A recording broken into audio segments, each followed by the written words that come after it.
Lunchtime yesterday, I heard there were going to be 39 major protests around the country, all of which could lead potentially to violence and riots. Crikey, I thought. That's a very big number. By the time I left here last night at 8 o'clock, we were told there could be up to 100 of these major protests, with up to 30 planned counter-protests going to take place across the country. And Britain was literally battening down the hatches. There were market towns in England where GP appointments had been cancelled all afternoon. Hospitals had been reducing their services.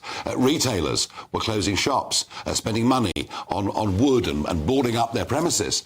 And then what happened? Well, not really very much at all. And it kind of turns out that there was a post on a Telegram group saying, you know, it's time to mask up and go out there and do your stuff.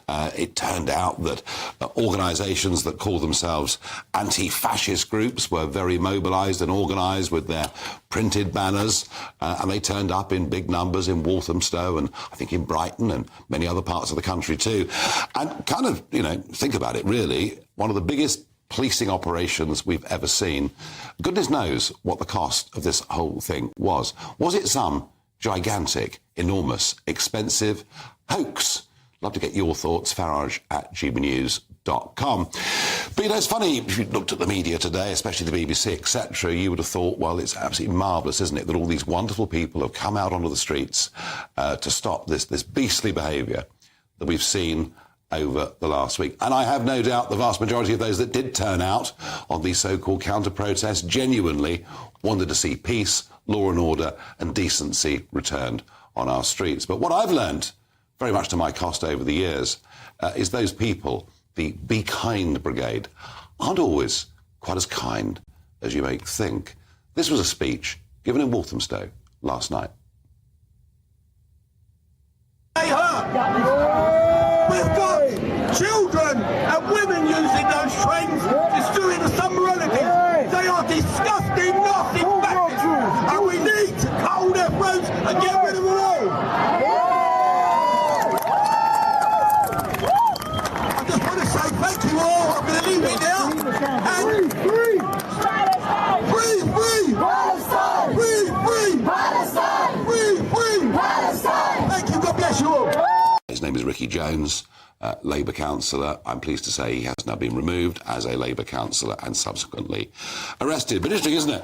You know, despite what he said, horrible things that he said, big applause from the crowd, and free Palestine. What the hell has free Palestine got to do with the events of this week? Lloyd, you were in Brighton last night. I think there were about sort of 4 protesters and a couple of thousand counter-protesters. What, I mean,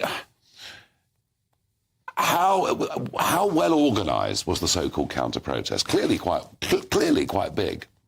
Well, I think, first of all, I don't think it was not a hoax that people were putting out that they were going to turn up. Some people did turn up. It wasn't a hoax that these places had been identified. But clearly, the idea that the far-right rioters and people who've been terrorising the streets are organised is not true. What it is that there are a band of people who are running around causing mayhem, inspired by a lot of people on social media. I'm afraid some of your comments that have been spun out, and you've had in the most disgusting way. And you've way. had those discussions. I think that probably you should have moderated some of those comments. And you have noticed, and you have quite rightly said that you got waylaid by certain bits of information. No. Look, all I asked for was I wanted to know the identity of the man that had murdered those children. And as you know, there are many reasons why the police can't do that, including when someone's under 18. And had they? But in the end they did. And in the end they did, because they went to the court, and the court allowed the person's name to be released.